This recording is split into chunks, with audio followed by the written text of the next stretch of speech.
தமிழ் தடம் நேயர்களுக்கு வணக்கம். நம்மோடு உரையாட ஊடகவியலாளர் திரு கேப்ரியல் இணைந்திருக்காங்க. வாங்க பேசலாம். அதுக்கு முன்பாக சப்ஸ்கிரைப் பண்ணாம வீடியோ பார்த்துட்டு இருந்தீங்கன்னா சப்ஸ்கிரைப் பண்ணுங்க.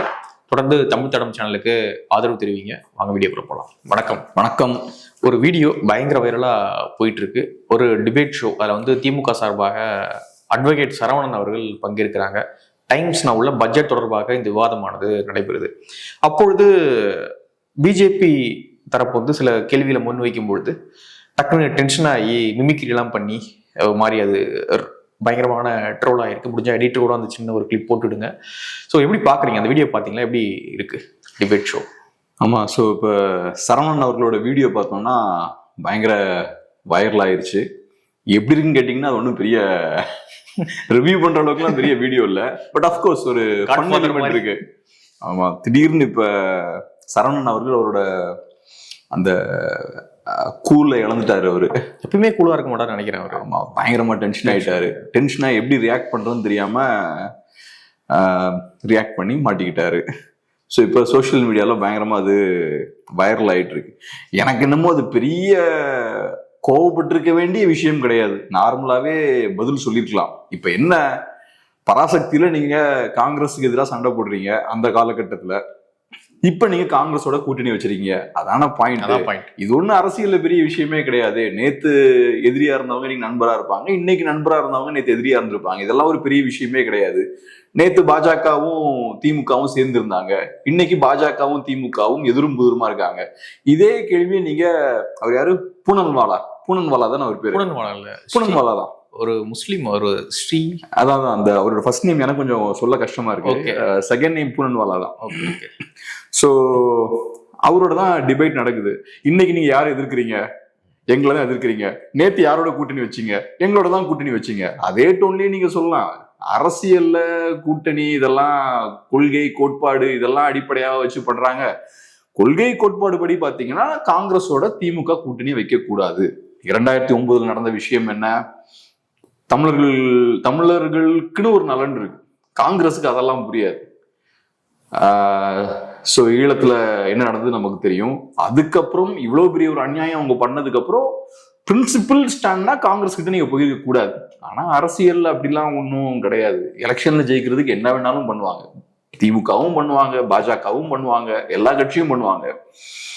ஒரு இப்ப கம்யூனிஸ்ட் எடுத்துக்கிட்டோம்னா 80s 90s எல்லாம் அவங்க காங்கிரஸ் பார்ட்டியோட க்ளோஸ் ஆகல. அந்த டைம்ல டிஸ்டன்ஸ் மெயின்டைன் பண்ணாங்க காங்கிரஸ் பார்ட்டி கிட்ட. அப்புறம் இந்த லிபரலைசேஷன் வந்ததுக்கு அப்புறமும் காங்கிரஸ் மேல அவங்களுக்கு பெரிய கோவம். லெஃப்ட் ஃப்ரண்ட்லாம் அப்ப ஃபார்ம் பண்ணுவாங்க எலெக்ஷன் டைம்ல. ஏன்னா பொருளாதாரத்தை திறந்து விட்டாங்க, லிபரலைஸ் பண்ணிட்டாங்க. இதுக்கு எதிராக நம்ம காங்கிரஸுக்கு எதிராக போராடணும், காங்கிரஸ் தான் பெரிய டார்கெட்னு வச்சிருந்தாங்க. அதுக்கப்புறம் என்னாச்சு? பிஜேபின்ற புது ஃபோர்ஸ் வரும்போது பட்டுன்னு இவங்கெல்லாம் அங்க போய் உட்காந்துட்டாங்க, காங்கிரஸோடய போய் உட்கார்ந்தாங்க. பிஜேபி எடுத்துக்கிட்டீங்கன்னா அன்ஹோலி அலைன்ஸும்பாங்க, பிடிபி பிஜேபி அலைன்ஸ்.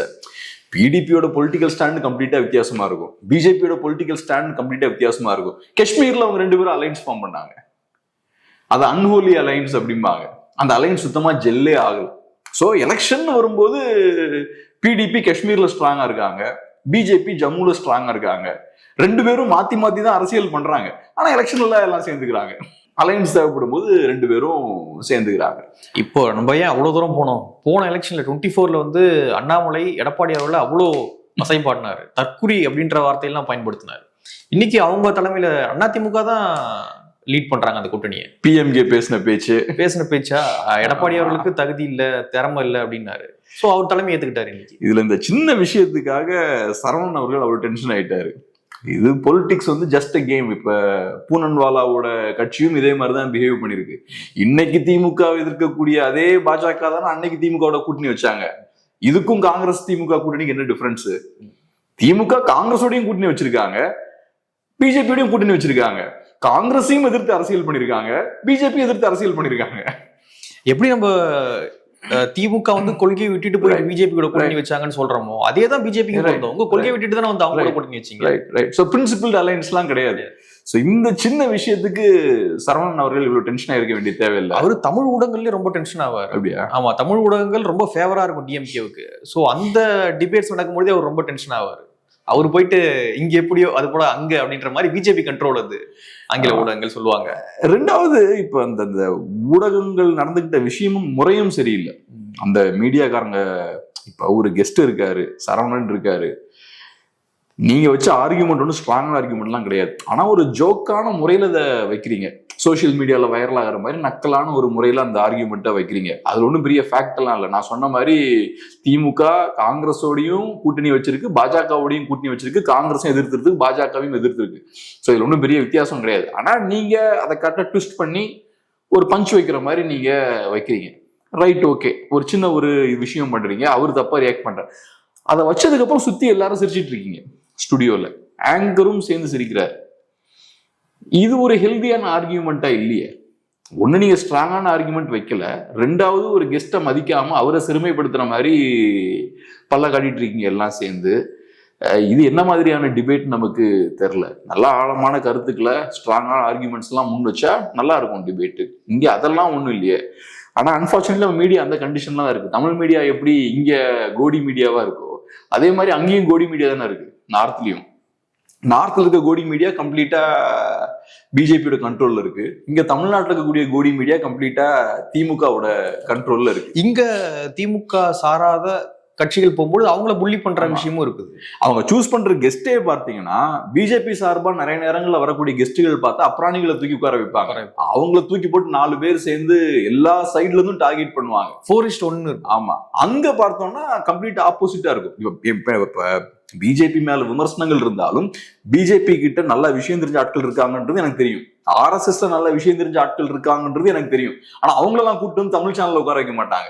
தமிழ் சேனல்ல பாஜகவை சப்போர்ட் பண்ண கூட்டிட்டு வரவங்க பார்த்தா அப்ராணிகளா இருப்பாங்க, பெருசா பேச முடியாம ரொம்ப சாதுவானங்களா இருப்பாங்க. அவங்கள தூக்கி போட்டு ஃபுல் பவரை காட்டிடுவாங்க. அவங்க 4:1 நீங்க சொன்ன மாதிரி ஆங்கரும் இங்கதான் இருப்பாரு. அவரும் ஃபுல்லா பெர்ஃபார்மன்ஸை கொடுப்பாரு. அங்க அதே மாதிரி ரிவர்ஸ்ல நடக்குது. திமுக சார்பா யாரையாவது கூப்பிட்டு வராங்கன்னா பெரிய ஸ்ட்ராங்கா நாட்கள் கூப்பிடுறது கிடையாது. திமுகலையும் அதே மாதிரி திராவிடத்தை சப்போர்ட் பண்றதுக்கும் ஸ்ட்ராங்கா நாட்கள்லாம் இருக்காங்க. ஆனா அவங்களுக்கு ஏத்த மாதிரி வசதியான நாட்களை கொண்டு வந்துடுறது, அதுக்கப்புறம் ஃபுல்லா சேர்ந்து அந்த சம்பந்தப்பட்டவர் அடிக்கிறது. குறிப்பா காங்கிரஸ்க்கு அதை பண்ணுவாங்க.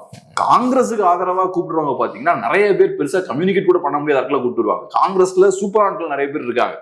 களத்துல இறங்கி ஒர்க் பண்றதுதான் காங்கிரஸ்ல ஆட்கள் கிடையாது. இங்கிலீஷ் மீடியாவில் உட்காந்து பேசுறதுக்குலாம் காங்கிரஸ்ல சூப்பர் ஆட்கள் நிறைய பேர் இருக்காங்க. ஆனா இவங்க கூப்பிட்டு உட்கார வச்சிருக்க ஆட்கள் எல்லாம் பார்த்தோம்னா வீக்கான கேரக்டர்ஸை கூப்பிட்டு உட்கார வச்சு நேஷனல் மீடியாவில் போட்டு துவச்சு எடுக்கிறது காங்கிரஸ்காரங்களை.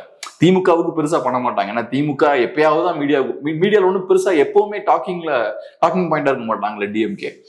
அப்படி இருக்கும்போது இந்த மாதிரி எதையாவது பண்றது. ஸோ இது காட்டக்கூடிய விஷயம் என்னன்னா ஒவ்வொரு மீடியாவும் எக்ஸ்ட்ரீமா ஒவ்வொரு சைட்ல போய்கிட்டு இருக்காங்க. நேஷனல் மீடியா பார்த்தா எக்ஸ்ட்ரீம் கோடி மீடியா பிஜேபி சார்பா, இங்க இருக்கக்கூடிய ஸ்டேட் மீடியா பார்த்தோம்னா எக்ஸ்ட்ரீம் கோடி மீடியா டிஎம்கே ஃபேவரா போய்கிட்டு இருக்காங்க. இந்த மாதிரியான ஒரு மீடியா செட்டப் இங்க நம்ம வச்சிருக்கோம். இன்னொரு விஷயம், இவங்க கிரியேட் பண்ற ஒரே கண்டென்ட் இந்த மாதிரி ட்ரால் மெட்டீரியல் தான். அதை தாண்டி உருப்படியான டிபேட் பண்றது கிடையாது, உருப்படியான இஷ்யூ சார்ந்த பாலிசி சார்ந்த விவாதங்கள் போறது கிடையாது. இப்படி இதுதான் ஒரு நியூஸ் மீடியாவோட வேலையா? இந்த மாதிரி ட்ரால் கண்டென்ட் ப்ரொடியூஸ் பண்றதா அவங்க வேலை? இது உட்கார்ந்து நானும் நீங்களும் நம்ம கூட இது பண்ண மாட்டோம், என்னைக்குமே பண்ணது கிடையாது. மேபி ஏதாவது ஒரு சீப்பான இந்த ட்ரால் கண்டென்ட் பண்ணக்கூடிய ஆட்கள் இதை பண்ணுவாங்க. இதை உட்கார்ந்து நேஷனல் மீடியா பண்ணிட்டு இருக்காங்க. இங்க நம்ம ஆட்களுமே ஏறக்குறைய இதே வேலையை பண்ணுவாங்க. இன்னொரு விஷயம் என்ன அப்படின்னு பாத்தீங்கன்னா, இப்போ ஆங்கில ஊடகம் டைம்ஸ் நவ்வா இருக்கட்டும், இப்போ இந்த இஷ்யூவும் டைம்ஸ் நவ்ல நடந்தது, டைம்ஸ் நவ், அது போல வந்து இந்தியா டுடே, இது போல இங்கிலீஷ் சேனல் என்ன பண்றாங்க அப்படின்னா கூப்பிடக்கூடிய ஆட்கள் அங்க உட்காந்துக்கிட்டு இந்தியில பேசிக்கிட்டு இருக்காங்க. இப்ப இந்த இஷ்யூமே அதை தொட்டு தான் வருது. அங்க இந்தியில பேசுறாங்க, இவர் ஏன் இந்தியில பேசுறீங்க, இது இங்கிலீஷ் சேனல் தானே அப்படின்னு கேட்கிறாரு. அதன் பிறகு ஒரு வாக்குவாதமாகி இதெல்லாம் நடக்குது. ஸோ ஒரு ஆங்கில ஊடகத்துல பங்கேற்கிறோம், ஆங்கில ஊடகத்துல பங்கேற்கும் பொழுது அது ஆங்கில ஊடகம், அதனால நீ ஆங்கிலத்துல தானே பேசணும், எனக்கு ஆங்கிலம் பேசக்கூடிய விஷயம் தான் தெரியும், எனக்கு ஹிந்தி தெரியாது. அப்படி இருக்கும்பொழுது ஆங்கில ஊடகத்துல உட்காந்துக்கிட்டு வடக்குல இருக்கக்கூடியவங்க ஹிந்தியில பேசுறது கேட்டா ஏதாவது கவுண்டர் பண்ணி உங்களுடைய டாமினேஷன் வந்து அங்க காட்ட வேண்டியது. எப்படி பாக்குறீங்க? இது ரொம்ப தவறான ஒரு விஷயம் தான். அப்படி ஒன்று நடக்கும்போது சைலண்டா நம்ம அங்கிருந்து வெளியேறது நல்லது. ஏன்னா அது நம்மளை அவமதிக்கக்கூடிய விஷயம். உடனே அங்கிருந்து வெளியேறது நல்லது. நம்மள ஒருத்தவங்க டிஸ்ரெஸ்பெக்ட் பண்ணும்போது அங்கிருந்து வெளியேறதுதான் கரெக்டான விஷயமா இருக்கும். எந்த மாதிரி டைம்ல அவங்க ஹிந்தியில பேசுவாங்கன்னு பாத்தீங்கன்னா, யூஸ்வலா சீரியஸா அப்படி பேசிட்டு இருக்கும்போது சில விஷயங்கள் அப்படி கேஷுவலா பேசுவாங்க. அப்படியே கேஷுவலா பேசும்போது ஸ்பான்டேனியஸா ஹிந்தியில பேசிட்டு போயிடுவாங்க. ஸோ அது எங்க நடக்கும்? இப்போ ஃப்ரெண்ட்ஸ்குள்ள பேசும்போது இந்த மாதிரி நடக்கும். ஒரு 4 பேர் இருக்காங்க, இப்போ பேசிட்டு இருக்கும்போது நம்ம தமிழ் ஆளுன்னு வச்சுப்போம், மீதி 3 பேர் இருக்காங்க ஹிந்திக்காரங்க இருக்காங்கன்னு வச்சுப்போம். அவங்க ஹிந்தியில பேசிட்டு இருக்காங்கன்னா அது நம்மளை அவமதிக்கிற விஷயம் இல்லை. என்ன நீ ஏன் அந்த குரூப்ல கூப்பிடுற, உன்னோட சேர்ந்து இன்டராக்ட் பண்றதுக்கு, கான்வர்சேஷனை பில்ட் பண்றதுக்கு, கருத்துக்களை பகிர்வதற்காக தான் நீ நாங்கள் கூப்பிடுறேன். அப்புறம் என்ன மதிக்காம நீ உன் லாங்குவேஜ்ல பேசிட்டு இருந்தா அது என்ன அவமதிக்கக்கூடிய வேலை. அப்ப அந்த இடத்துல நம்ம இருக்கக்கூடாது. நண்பரே நன்றின்னு சொல்லிட்டு நம்ம அங்க இருந்து கிளம்பி வந்துடணும். அதுக்கப்புறம் அந்த பசங்க கூப்பிட்டாலும் அங்க போக கூடாது. ஏன்னா இது பேசிக் காமன் சென்ஸ். அதுதான் ஆங்கில ஊடகத்துல ஆங்கிலத்துல தான் உரையாடணும். ஆமா, அப்கோர்ஸ் அது பேசிக்கான ரூல். ஒரு ஆங்கில ஊடகத்துல ஆங்கிலத்துலதான் பேசணுன்றது. பட் அதை தாண்டி ஒரு 3 தமிழர்கள் இருக்காங்க, ஒரு ஹிந்திக்காரன் இருக்கான், நம்ம இப்ப என்ன பண்ணணும் ஆக்சுவலா? ரைட், அவரையும் நம்ம அகாமடேட் பண்ணணும். அப்ப அவருக்கும் ஏத்த மாதிரியான ஒரு மொழியில பேசணும். இப்ப காலேஜ்ல எல்லாம் நடக்கும். எங்க காலேஜ்லாம் எடுத்துக்கிட்டா நிறைய ஸ்டேட்ஸ்ல இருந்து வருவாங்க. ஸோ அப்ப எல்லாருக்குமா புரியக்கூடிய விஷயத்துல இங்கிலீஷ்ல பேசுவோம். அப்ப எல்லாருக்குமே விஷயம் ஈஸியா போய் சேரும். தமிழ்ல அங்க பேசணும்னா என்ன ஆகும்? அவங்க தனிமைப்பட்ட மாதிரி ஃபீல் பண்ணுவாங்க, அவங்களால அந்த விவாதங்கள்ல கலந்துக்க முடியாது. ஸோ அதுக்காக எல்லாருக்கும் தெரிஞ்ச மொழியில பேசுவாங்க. ஸோ அதே மாதிரிதான் அங்கேயும். அங்க நீங்க சொன்ன மாதிரி ரூலும் இருக்கு, ஆங்கில ஊடகம். ஸோ ஆங்கில ஊடகம்னா ஆங்கிலத்துல தான் நியூஸ் இருக்கணும், ஆங்கிலத்துல டிபேட் நடக்கும் அப்படின்னு தான் இங்க இருந்து பங்கேற்கிறாங்க. இங்க ஹிந்தி தெரியாதவங்க, ஆங்கிலம் மட்டும் தெரிந்தவங்க பங்கேற்கிறாங்க. அப்படி இருக்கும்பொழுது அங்க இருக்கக்கூடிய சேனலுமே அதை கண்டுக்கிறது கிடையாது. அது காட்டக்கூடிய விஷயம் என்னன்னா, அது சொசைட்டிக்கு அனுப்பக்கூடிய விஷயம், மெசேஜ் என்னன்னா, இந்தியான்றது ஒரு ஹிந்தி மக்கள் வாழக்கூடிய நாடுதான். ஹிந்தியில பேசினா 95% மக்களுக்கு அது புரியும். ஸோ அதனால நம்ம ஹிந்தியில பேசினாலும் ஒன்றும் பெருசா குறைஞ்சு போயிடுறது இல்லை அப்படின்ற ஒரு துணியில அவங்க பிஹேவ் பண்றாங்க. அதுவும் பிஹேவ் பண்றாங்க, லைட்டா சீண்டியும் பாக்குறது. அது நான் அப்படி பேசுறேன், நீ என்ன பண்றேன்னு பண்ணு அப்படின்ற மாதிரி சீண்டி பாக்குறது. ஓவர் டென்ஷனா நம்ம தான் எழுந்து வெளியே வரணுமே தவிர அவன் எழுந்து வெளியே போக மாட்டான். சோ இது நடக்கும். இது ஒரு இடத்துல கூட ஞானி நினைக்கிறேன், பத்திரிகையாளர் ஞானி கூட ஒரு இடத்துல இது பண்ணிருப்பாரு. அவர் தமிழ்ல பேசி டக்குனு தமிழ்ல பேச ஆரம்பிச்சிருவாரு, இன்னொருத்தவங்க மலையாளத்துல பேச ஆரம்பிச்சிருவாங்க. சோ இதை பண்ணணும்னு நினைக்கிறேன் நான். ஆங்கிலத்து ஊடகத்துல நம்ம உரையாடும் பொழுது ஆங்கிலத்தை உரையாடுங்க. நீங்க ஹிந்தி மீடியால போயிட்டு பேசுங்க, உன்னை யாவும் கேட்க போறான். ஆங்கில ஊடகத்துல எனக்கு ஹிந்தி தெரியாது, அப்போ ஆங்கிலத்தில் நான் உரையாடிக்கிட்டு இருக்கேன், நீ அதுல உரையாடு.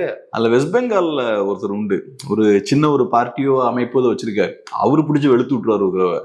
இந்த மாதிரிதான் ஒரு ஹிந்தி நியூஸ் ஆங்கர், ஒரு ஃபீமேல் ஆங்கர், அவங்க ஹிந்தியில அந்த நேஷனல் மீடியால ஒர்க் பண்றவங்க ஹிந்தியில பேசிடுவாங்க. அந்த வெஸ்ட் பெங்கால்காரர் பிரிச்சு மேய்ஞ்சிருவாரு அவரு. அது ரொம்ப வைரல் ஆச்சு. ஆனா பேசிக்கான விஷயம் என்னன்னா, இது நம்மளை அவமதிக்கக்கூடிய செயல். நீ இந்த டிஸ்கஷன்ல கலந்துக்கணுன்றதெல்லாம் அவசியம் இல்லை, உனக்கு புரியலனாலும் எனக்கு பிரச்சனை கிடையாது. அது என்ன அவமதிக்கக்கூடிய விஷயம் தான், என்ன சேர்த்துக்காம என்ன ஓரங்கட்டுற விஷயம் தான். அது நடக்கும்போது நான் அதை அலோவ் பண்ணக்கூடாது. அது ரொம்ப தவறான ஒரு விஷயம். இன்க்ளூசிவா இருக்கணும் எல்லாருமே, அதுவும் குறிப்பா நம்ம எல்லாம் ஒரே நாட்டவர்கள். அப்ப நீங்க எல்லாரையும் இன்க்ளூசிவா நீங்க பார்க்கணும், இவங்களையும் நம்ம உள்ள சேர்த்துக்கணும். இப்ப காலேஜ்ல ஏன் அதை பண்றோம்? ஏன்னா நம்ம இன்க்ளூசிவா, இவங்க எல்லாமே ஸ்டூடெண்ட்ஸ் தான், வேற ஸ்டேட்ஸ்ல இருந்தாலும் நம்ம எல்லாம் ஒண்ணுதான், இங்க ஸ்டூடெண்டா சேர்ந்துருக்கோம், ஒரு விஷயத்த படிக்கிறோம். ஸோ அப்ப எல்லாரும் சேர்ந்து இருக்கணும். அப்ப எந்த வகையிலையும் அவங்க தனிமைப்படுத்தப்படக்கூடாது. மிசோராம்ல இருந்து வந்திருப்பாங்க, நார்த் ஈஸ்ட் நிறைய பகுதியில வந்திருப்பாங்க, பஞ்சாப்ல இருந்து வந்திருப்பாங்க. அவங்களுக்கு மற்ற லாங்குவேஜ் எல்லாம் பெருசா தெரியாது, இந்த சிக்கல்லாம் இருக்கும். நமக்கு அவங்க லாங்குவேஜ் தெரியாது. ஸோ அவங்களையும் நம்ம அப்ப இன்டகிரேட் பண்ணணும். ஆனா இவங்க அதான் இந்த மாதிரி விஷயங்கள்லாம் பண்றது இருக்குல்ல, இதுதான் ஒரு விதமான ஒரு பிரிவினைவாதத்தை தூண்டக்கூடிய விஷயமா இருக்கு. நீ எல்லாரையும் அரவணைத்து போகணும். இந்த மாதிரியான விஷயங்கள் பண்ணும்போது ஒரு அடையாளத்துக்கு முக்கியத்துவம் கொடுக்கறது, ஒரு மொழிக்கு முக்கியத்துவம் கொடுக்கறது, இங்கிலீஷ் சேனல்லையும் உங்க மொழியை சைலண்டா உள்ள கொண்டு வர்றது, இதெல்லாம் பண்ணும்போது தான் சொசைட்டில டென்ஷன்ஸ் கிரியேட் ஆகும். இப்ப நமக்கு கோவம் வருது இல்ல, எக்ஸ்க்ளூஷன் இருக்குல்ல, ஓரம் கட்டுறது எல்லாரையுமே கோவப்படுத்தும். இப்ப ஒரு ஃபேமிலியில ஒருத்தர் ஓரம் கட்டிங்கன்னா அவருக்கு கோவம் வரும். ஒரு ஆஃபீஸ்ல ஒரு 2 பேரும் நீங்க ஓரம் கட்டுறீங்கன்னா அவங்களுக்கு கோவம் வரும். கோவம் வந்தா வேற ஏதாவது தப்பு பண்ணுவாங்க, பிரச்சனை பண்ணுவாங்க, அந்த ஆஃபீஸ் சரியா ஃபங்க்ஷன் ஆகாம இருக்கிறதுக்கான வேலைகள் பார்ப்பாங்க. அதே மாதிரிதான் சொசைட்டிலையும் எல்லாரையும் இன்க்ளூசிவா நீங்க வச்சுக்கணும். அட்லீஸ்ட் ரூல்ஸ் படியாவது செயல்படணும். நீங்க வலிய போய் இதெல்லாம் நீங்க பண்ணக்கூடாது. பட் அன்பார்ச்சுனேட்லி இதை பண்றாங்க. அது ஒண்ணு, இதெல்லாம் ரொம்ப கேஷுவலான விஷயங்க. இந்தியாவில எல்லாம் மெஜாரிட்டி ஹிந்தி பேசக்கூடியவங்க தானாங்க, 99% எல்லாருக்கும் ஹிந்தி தெரியுங்க. கேஷுவலா நாங்க பேசிட்டு போறோம். ஸோ ஹிந்தி, இது எல்லாருமே ஹிந்தி பேசக்கூடியவங்க தான் இந்தியால அப்படின்ற ஒரு நரேட்டிவையும் சட்டிலா அவங்க கிரியேட் பண்றாங்க. அதுல என்ன நடக்குது அப்படின்றத பார்ப்போம். அடுத்ததாக பார்த்தீங்கன்னா திமுகவுடைய கூட்டணி. ஸோ நேற்று ஒரு சர்ப்ரைஸா என்ன பண்ணியிருக்காங்க அப்படின்னா, தேமுதிக பட்ஜெட் எதிர்த்து ஒரு அறிக்கை விட்டுருக்காங்க. இந்த பட்ஜெட்டு நம்பிக்கை தரல அப்படின்ற மாதிரி அறிக்கை விட்டுருக்காங்க. இப்படி அந்த அறிக்கை அங்கிருந்து வரும்பொழுது கிட்டத்தட்ட திமுக தேமுதிக கூட்டணி அப்படின்றது உறுதியா இருக்கு அப்படின்னு எடுத்துக்கலாமா நம்ம? அப்படி கூட சொல்ல முடியுமான்னு எனக்கு தெரியல. இதுக்கு முன்னாடியும் எனக்கு தெரிஞ்சு தேமுதிக ஏதோ ஒரு இஷ்யூல இங்க திமுகவோ அதிமுகவையோ யாரையோ கிரிட்டிசைஸ் பண்ணி ஒரு ஸ்டாண்ட் எடுத்தாங்க. அதுக்கப்புறம் இல்ல நாங்க முடிவெல்லாம் எதுவும் எடுக்கல அப்படின்ற மாதிரி கிளாரிஃபை பண்ணாங்க. ஸோ அவங்க மேபி இது ஒரு ப்ரெஷர் டாக்டிஸா கூட யூஸ் பண்ணலாம். ஆனா இப்படிப்பட்ட ஒரு சூழல்ல அவங்க பட்ஜெட்டை விமர்சிக்கிறாங்கன்னா அது கண்டிப்பா ஒரு பொலிட்டிக்கல் வெயிட்டேஜ் இருக்கு. ஆனா மெசேஜ் சொல்றாங்க. ஆமா ஆமா ஆமா அவங்களுக்கு தெரியும் இதெல்லாம் விவாதமா மாறுறதுக்கான வாய்ப்பு இருக்குன்னு அவங்களுக்கு தெரியும். பட் இருந்தாலும் இப்ப தேமுதிகன்ற கட்சிக்கு ஒரு ட்ராக் ரெக்கார்டு இருக்கு. நிறைய இந்த லெஃப்ட்ல இண்டிகேட்டரை போட்டு ரைட்ல கையை காட்டிட்டு ஸ்ட்ரைட்டா போன அந்த வரலாறுலாம் இருக்கு. அதனால அவங்க சொல்ற விஷயங்களை நம்ம அப்படியேவும் எடுத்துக்க முடியாது. மேபி ஒரு அழுத்தம் போட கூட இதை பண்ணிருக்கலாம், பேசி பார்த்துருப்பாங்க, சரியா அதுவும் ஒர்க் அவுட் ஆயிருக்காது. மேபி ஒரு இந்த மாதிரியான ஒரு விஷயம் பண்ணும்போது நாங்க அந்த பக்கம் போறது யோசிக்க மாட்டோம் அப்படின்ற ஒரு சிக்னலையும் அவங்க கொடுக்கலாம். ஏன்னா அதிமுகவுக்கு அவங்களோட தேவை இருக்கு. தேமுதிக வந்தா இன்னும் பெட்டர் அவங்களுக்கு. ஏன்னா அந்த அளவுக்கு பெரிய அலைன்ஸ் இன்னும் ஃபார்ம் பண்ணல. ஓரளவுக்கு ஒரு அலைன்ஸ் ஃபார்ம் பண்ணிட்டாங்க. நேற்று விட இன்னைக்கு ஸ்ட்ராங் ஆயிருக்காங்க. ஆனா இன்னும் வேற கட்சிகளை அகாமடேட் பண்றதுக்கும் அங்க ஓரளவுக்கு ஸ்பேஸ் இருக்கு. ஸோ அப்ப ரைட், அப்ப டிஎம்டிகேவுக்கும் அது தெரியும்ல, அதிமுகவுக்கு நம்மளோட தேவை இருக்கு. ஸோ லைட்டா ப்ரெஷர் போடுவோம், நீங்க சரியா வழிக்கு வரலன்னா நாங்க உங்களை அட்டாக் பண்ணுவோம் அப்படின்ற இடத்துக்கு வருவோம் அப்படின்ற மாதிரியும் அவங்க பண்ணலாம். நமக்கு தெரியல. தேமுதிகவை பொறுத்தளவுல ஒண்ணு அந்த கட்சிக்கு பெரிய முக்கியத்துவம் கிடையாது, பெரிய அந்த அளவுக்கு பெரிய ஓட் ஷேர் இருக்கிற ஒரு கட்சி கிடையாது, பெருசா டிபேட் பண்றதுக்குலாம் ஒன்றும் பெரிய விஷயம் அங்க இல்லை. ரெண்டாவது, தேமுதிகவோட ட்ராக் ரெக்கார்ட் எடுத்து பார்க்கும்போது எப்பவுமே ஓவர் எக்ஸ்பெக்டேஷன் உள்ள ஒரு கட்சி, சக்தியை மீறி நிறைய விஷயங்கள் கேட்கக்கூடிய ஒரு கட்சி. அதனால அந்த மாதிரி ஓவர் எக்ஸ்பெக்டேஷன் இருக்கும்போது என்ன ஆகும், சில சமயம் ஆஃபீஸ்ல எல்லாம் அப்படி ஆட்கள் இருப்பாங்கல்ல, எடுத்த உடனே சிஇஓ ஆகணும்னு நினைப்பாங்க, பெரிய சேலரி ஹைக் வேணும்னு எதிர்பார்ப்பாங்க, பயங்கரமான ரெஸ்பெக்ட் வேணும்னு எதிர்பார்ப்பாங்க, எதையாவது என்ன சொல்றது எக்ஸ்பெக்டேஷன் மீறி சில சமயம் ஏதாவது பண்ணிடுவாங்க. அவங்க சர்ப்ரைசிங்கான விஷயங்கள்லாம் செய்யறதுக்கு வாய்ப்பு இருக்கு. அதனால இவங்களோட ஸ்டாண்ட் என்னவா இருக்கும்ன்றது எக்ஸாக்டா ப்ரெடிக்ட் பண்ண முடியல. பட் விஷயம் என்னன்னா, எந்த பக்கம் போனா என்ன அவங்களுக்கு ஒன்றும் பெரிய வேல்யூ ஒன்றும் கிடையாது. இன்னைக்கு அவங்க சிறிய கட்சிகள் சைஸுக்கு அவங்க ரெடியூஸ் ஆயிட்டாங்க, சின்ன ஒரு பொலிட்டிக்கல் ஃபோர்ஸா மாறிட்டாங்க. இப்ப கூட பாருங்க, இந்த பொலிட்டிக்கல் ஸ்டாண்ட்லாம் இப்பதான் எடுக்கிறாங்க. இந்த 4 வருஷமா என்ன ஸ்டாண்ட் எடுத்தாங்கன்னு யாருக்குமே தெரியாது. இங்க இருக்கிற பாதி கட்சி அப்படிதான் இருக்காங்க. இப்ப எலெக்ஷன் வந்த உடனேயும் எல்லாமே ஸ்ட்ராட்டஜிக்கலா சீட்ஸை வாங்குறதுக்கு அவங்க பொலிட்டிக்கல் ஸ்டாண்ட்ஸ் எல்லாம் எடுக்கிறாங்க. எனக்கு அதான் புரியல, ஒரு பொலிட்டிக்கல் ஸ்டாண்ட் எடுக்கிறதுலாம் ஒரு இஷ்யூவே கிடையாது. நீங்க ஒரு பெரிய பொதுக்கூட்டம் போடுறீங்க, ஆர்ப்பாட்டம் பண்றீங்கன்னா கூட செலவாகும். ஒரு ஸ்டாண்ட் எடுத்து ஒரு இஷ்யூல கரெக்டான ஸ்டாண்ட் எடுக்கிறதுலாம் பெரிய விஷயமே கிடையாது. ஆனா இங்க இருக்கிற பெரும்பான்மையான கட்சிகள் அது கூட பண்றது இல்லை. அதுக்கு கூட அவங்களுக்கு நேரம் இல்லை, வேற பிஸியான வேற வேலைகள்லாம் அவங்களுக்கு இருக்கு. இப்ப இந்த விஷயங்கள்லாம் பண்ண ஆரம்பிக்கிறாங்க. ஸோ சிறிய கட்சி, வீக் ஆகிக்கிட்டே இருக்கக்கூடிய ஒரு கட்சி, இவங்க எந்த பக்கம் போறாங்கன்னு சொல்ல முடியாது. பார்ப்போம். ஏன்னா தேமுதிக போறது எந்த கூட்டணிக்கும் ஒரு பிளஸ் இல்லைன்றீங்களா? இருக்கும், பிளஸ் இருக்கும், கண்டிப்பா பிளஸ் இருக்கும். அதனாலதான் எல்லாம் நெகோசியேட் பண்றாங்க. ஓகே, கண்டிப்பா ஒரு பிளஸ் இருக்கு. பட் பெரிய வேல்யூ இருக்காதுன்னு பாக்குறேன். குறிப்பா ஏடிஎம்கேவுக்கு ரொம்ப அட்வான்டேஜா இருக்கும் தேமுதிக வந்தாங்கன்னா. திமுகவோட ஏடிஎம்கேவுக்கு ஒரு அட்வான்டேஜ் கிரியேட் பண்ணும். ஏன்னா இப்போ ஒரு மொமெண்டம் பில்ட் பண்ணிருக்காங்க. பிஎம்கே வந்திருக்காங்க, அப்புறம் அம்மா மக்கள் முன்னேற்ற கழகம் வந்திருக்காங்க, பாஜக இருக்காங்க. ஆமா, பாஜக ஏற்கனவே இருக்காங்க. புதுசா இப்ப இந்த 2 கட்சி வந்திருக்காங்க. ஃபர்ஸ்ட் பிஎம்கே வரும்போது ஃபர்ஸ்ட் ஒரு வேகம் கிடைக்குது. அப்புறம் டிடிவியும் உள்ளதுக்கு அப்புறம் இன்னும் கொஞ்சம் கூட அது ஒரு பேசு பொருளா மாறுது. அதிமுக ஸ்ட்ராங்கா இருக்கு, ஒண்ணு சேருது, இந்த மாதிரியான விஷயங்கள்லாம் நடக்குது. அந்த மாதிரியான ஒரு நரேட்டிவ் செட் ஆகுது. இப்ப அங்க டிஎம்டிகே உள்ள போனாங்கன்னா இன்னும் கொஞ்சம் கூட வேகம் கிடைக்கும். திமுகவுக்கு இந்த அட்வான்டேஜ் இருக்காது. ஸோ அதிமுக வேகமா எலெக்ஷன் கிட்ட வரும்போது கொஞ்சம் ஒரு ஸ்பீட் கிடைக்கிற மாதிரி ஒரு தோற்றம் ஏற்படும். அது நல்லதுதான். ஓட்ஸா பெருசா உள்ள வரலன்னா கூட அதிமுக ஸ்ட்ராங்கா இருக்காங்க, ஒரு சாலிடான ஒரு அலைன்ஸ் அப்படின்ற ஒரு தோற்றத்தை அது ஏற்படுத்தும். ஸோ அதனால அதிமுகவும் அது தெரியும். அதனால தேமுகவும் தேமுதிகவை விடுறதா இல்லை, ஃபோக்கஸ் பண்ணிட்டு தான் இருக்காங்க. பார்ப்போம் என்ன பண்றாங்க. ஓகே, இன்னொரு பக்கம் காங்கிரஸும் இழுபறியில் தான் இருந்துகிட்டு இருக்க மாதிரி இருக்கு. 35 40 சீட்டு வரைக்கும் கேட்கறாங்க, ஒரு ராஜ்யசபா சீட்டு கேட்கறாங்க அப்படின்னு. அங்கேயுமே இன்னும் தெளிவா இங்கதான் இருக்கும் அப்படின்றத சொல்லவே மாட்டாங்க. பேச்சுவார்த்தை ஒரு பிரச்சனையா தான் போயிட்டு இருக்கு அங்கேயும். ஆமா, சும்மா விடக்கூடாதுன்னு முடிவு பண்ணிட்டாங்க திமுகவை. எலெக்ஷன் கிட்ட வந்துட்டு இருக்கு. ஒரு 2 months முன்னாடி பிரச்சனை இல்லை, இப்ப எலெக்ஷனுக்கு 2 மாசம் தான் இருக்கு. இப்ப நீங்க பேசுற விஷயங்கள், செய்யற விஷயங்களுக்கெல்லாம் இம்பார்ட்டன்ஸ் இருக்கு, வேல்யூ இருக்கு. நீங்க பேசுற விஷயங்கள், செய்யற விஷயங்கள் தேர்தலில் தாக்கத்தை ஏற்படுத்தும். அலைன்ஸ் வீக்கா இருக்கிற மாதிரியான ஒரு தோற்றத்தை ஏற்படுத்தும். இதெல்லாம் காங்கிரஸுக்கு தெரியாமலும் கிடையாது. இதெல்லாம் காங்கிரஸுக்கு தெரியும். அவங்க திமுகவை விட நிறைய தேர்தல்களை ஃபேஸ் பண்ண ஒரு பார்ட்டி. அப்படி இருக்கும்போது காங்கிரஸுக்கும் தெரியும். தெரிஞ்சே அவங்க இதெல்லாம் பண்ணணும்னு முடிவு பண்ணியாச்சு. திமுகவை நெருக்குவோம், சும்மா விடக்கூடாதுன்னு முடிவு பண்ணிட்டாங்க. அக்ரஸிவா நெருக்கி பிடிக்கிறாங்க. அதிகாரத்துல பகிர்வு 40 சீட்டு இதெல்லாம் கொடுக்கவே முடியாது திமுகவால. அதிகாரத்துல பகிர்வுன்னு இறங்கி வந்தாலும் மற்ற கட்சிகளும் கேட்பாங்கல்ல. காங்கிரஸுக்கு நீங்க கொஞ்சம் சீட்ஸ் கொடுத்து அதிகாரத்தையும் பகிர்ந்து கொடுக்குறீங்கன்னா அப்ப அது மற்ற கட்சிக்கும் அப்ளை ஆகும்ல. அப்ப நாங்க மட்டும் எதுக்கு வெறும் சீட்ஸ் மட்டும் கொடுக்கணும்? ஸோ அந்த குழப்பங்கள் வரும். காங்கிரஸுக்கு திடீர்னு அவங்க சக்தியை மீறி நிறைய சீட்ஸ் கொடுக்குறீங்கன்னா ஒண்ணு மற்ற கட்சிகளுக்கு டைரக்டா பாதிப்பு வரதுக்கும் வாய்ப்பு இருக்கு. அவங்க சீட்ஸ் பறிக்கப்படுவதற்கான வாய்ப்பு இருக்கு. ரெண்டாவது அவங்களும் எதிர்பார்ப்பாங்கல்ல, காங்கிரஸுக்கு மட்டும் என்ன ஸ்பெஷல் ட்ரீட்மெண்ட்? ஏன்னா எங்க ஓட்டும் அங்க டிரான்ஸ்பர் ஆகுதுல்ல காங்கிரஸுக்கு. அப்ப காங்கிரஸுக்கு மட்டும் எதுக்கு இந்த ஸ்பெஷல் ட்ரீட்மெண்ட் அவங்களும் கேட்க வாய்ப்பு இருக்கு. ஸோ காங்கிரஸோட தற்போதைய டிமாண்ட்ஸ் இருக்குல்ல, அதெல்லாம் பூர்த்தி பண்ணி அகாமடேட் பண்றது கஷ்டம் திமுகவுக்கு. என்ன பண்ண போறாங்கன்னு தெரியல. பட் என்னோட நம்பிக்கை என்ன, இந்த பிரச்சனையெல்லாம் கொடுத்துட்டு கொஞ்சம் காம்ப்ரமைஸ் ஆவாங்கன்னு நினைக்கிறேன். ஏன்னா திமுகவை கம்ப்ளீட்டா இந்த எலெக்ஷன்ல வீழ்த்த அவங்க விரும்ப மாட்டாங்க. 29ல மேபி டவுட்ஸ் இருக்கலாம். காங்கிரஸே பிரச்சனை ஆயிடும் நாளைக்கு. ஆமா, காங்கிரஸுக்கு பிரச்சனையாகும். நீங்க பிஜேபி வளர்றதுக்கான ஒரு ஸ்பேஸ் கிரியேட் பண்ணி தரீங்க அப்படின்னு திமுக மாத்தி விட்டுருல. ஆமா. ரெண்டாவது காங்கிரஸுக்கு இழப்பு ஏற்படுது. திமுகவோட போனீங்கன்னா ஒரு 25 சீட்ஸ் வச்சுப்போமே, மினிமம் 25 சீட்ஸ் உங்களுக்கு திமுகவோட போனா கிடைக்கும். அது 0 ஆகுது. அப்புறம் உங்களுக்கு கெயின் பண்றதுக்கு எதுவுமே இல்லை. திமுக இழக்குது, பிஜேபிக்கு அதுல லாபம் இருக்கு.